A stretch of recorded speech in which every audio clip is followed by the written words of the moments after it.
Welcome to session 295 of the Bible in a Year commentary. If you started this series on the 1st of January, then today should be the 22nd of October. Today we'll be looking at Romans 9 to 10 and Psalm 135. But so far in Romans, we've read through the section on how the gospel is good news for both Jew and Gentile, and how the gospel creates a new humanity. We looked at how Paul was writing to a church of both Jews and Gentiles drawn into a cultural war. And we saw that from the beginning of the letter, Paul wanted to address this issue. Paul began his letter by emphasizing his call to share the gospel. This gospel was rooted in its Jewish heritage but is meant for all humanity, both Jew and Gentile. He explained that all humanity is trapped in sin, including the Jews. Their special relationship with God carried responsibilities but not special privileges. The solution is faith in Jesus, who frees people from sin. Paul highlighted Abraham, who was saved by faith before the law. He serves as a father for all believers, making all who have faith in Jesus part of one family. The gospel also creates a new humanity. Through Jesus, believers are justified and made right before God. We now rejoice in suffering as it makes us more like Jesus. Adam's sin defined humanity as shaped by death and sin. But Jesus' death and resurrection created a new humanity shaped by his life, made possible by grace. This new humanity is embraced through baptism, where believers symbolically and spiritually die to their old self and then rise to new life in Christ. Paul then addressed questions he knew would come up. Does freedom in Jesus mean we can live however we want? If we are justified and made right despite our sin, can we now sin as much as we wanted to? His answer is no. Sin enslaves us. The more we indulge it, the more power we give it to rule over us. But offering our lives to God brings true freedom. Sin leads to death, but obedience to Jesus leads to life. We are no longer held accountable to the law, but to our faith in Jesus. So what then was the role of the law? Paul pointed out that the law served to guide people to live in a way where they didn't indulge the power of sin. Unfortunately, sin used the law to trap people. Though the law itself was good, it became a tool that sin exploited to lead people away from God. Paul described his own inner struggle, wanting to do good but being unable to because of sin's power. Yet he reassures believers that through Jesus they are no longer condemned or bound by sin. The law of sin and death has been replaced by the law of the Spirit. He explained that believers are no longer condemned by sin because the Spirit now empowers them to live in freedom. They just have to choose to indulge the Spirit rather than sin. The Spirit leads them, making them children of God and descendants of his promise. While the struggle with the power of sin continues, that struggle is nothing compared to the future hope we now have for when all creation will be shaped by the Spirit in the image of Jesus. Therefore, while we are still works in progress, facing struggles with the power of sin in and around us, nothing can separate us from the love of God in Jesus.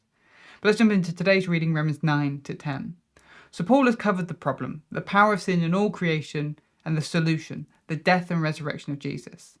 This death and resurrection allows us to die to the law, no longer being held guilty by it, and to be resurrected into this new humanity, empowered and shaped by the Spirit to deal with the power of sin in our lives and the world around us. But what does all of that mean for the Jews who don't choose Jesus? Does that special relationship they had with God mean nothing now?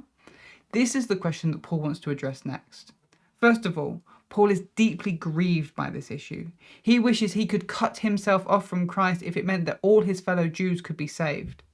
In this, Paul echoes Moses, who was willing to offer himself up for his fellow Israelites. Have a look at Exodus 32, verse 30 to 32. It is through the Israelites and then the Jews that God made his covenants. To them he gave the message to pass on to the world. And from the Jews, Jesus was born. That's not nothing. God made promises to Abraham and his descendants. Surely God did not lie when he made those promises. So Paul begins to answer these questions. God's promises haven't failed. Not everyone who was considered an Israelite fully embodied the promises that were given to Israel. The promise was made to Abraham and his descendants, but when Abraham had children, it was just Isaac that it applied to. Then, when Isaac had children, the promises just applied to Jacob. There's a distinction then between those who are Abraham's descendants by flesh and those who are descendants by the promise God made to him.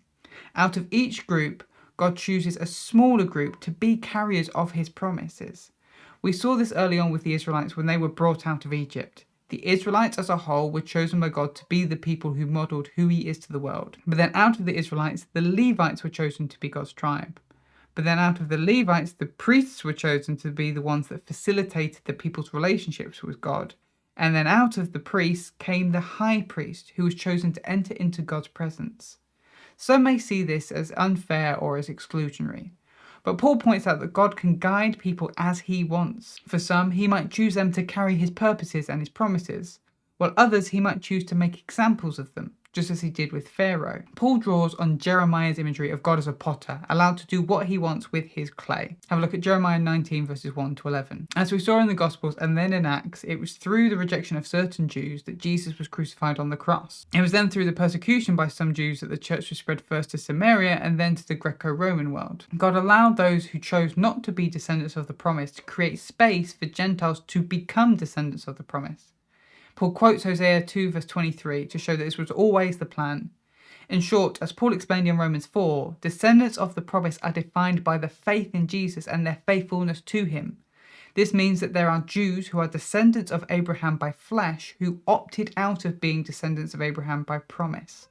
Having looked at Israel's history to explain how this works for the Jews who haven't chosen Jesus, Paul turns to focusing on now. Paul's desire for them now is that they come and know Jesus and may be saved. He explains that there are two types of righteousness. There is the righteousness that comes from the law and keeping it, which no one was able to do, and the righteousness that comes from faith. Describing the righteousness that comes from faith, Paul draws from Deuteronomy 9 verse 4 and Deuteronomy 30 verses 11 to 14. In Deuteronomy 9 verse 4, Moses was explaining to the Israelites about to enter the promised land that they shouldn't think that they're taking this land because they are so righteous.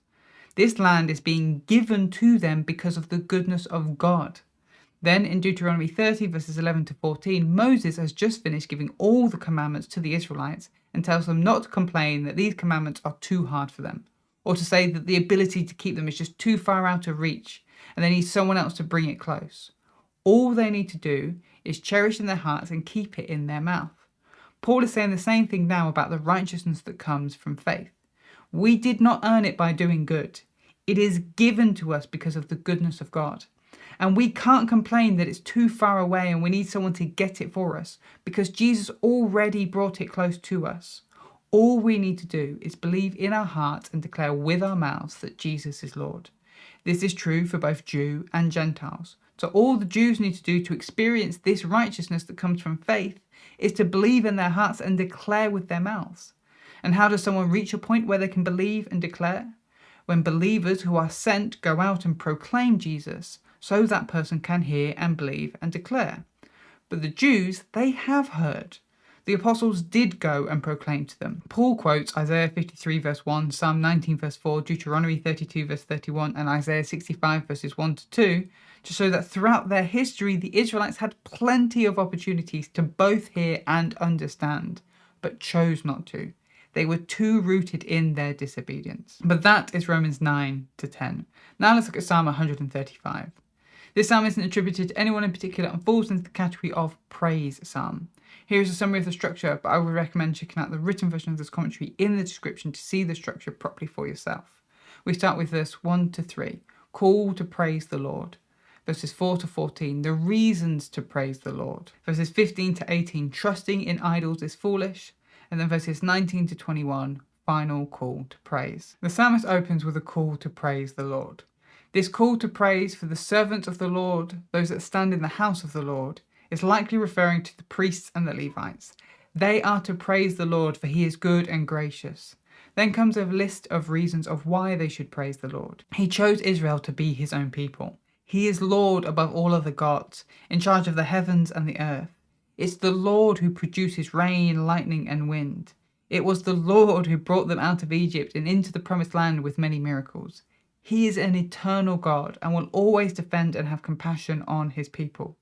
In contrast, the idols of the other nations are worthless. They are made by human hands from silver and gold. They have no mouths or eyes or ears, and they cannot speak, see, or hear. Those who trust in idols are as worthless as the idols they trust in. We read very similar words in Psalm 115 verses 6 to 8. And so the psalmist ends with another call to praise the Lord, this time to all of Israel.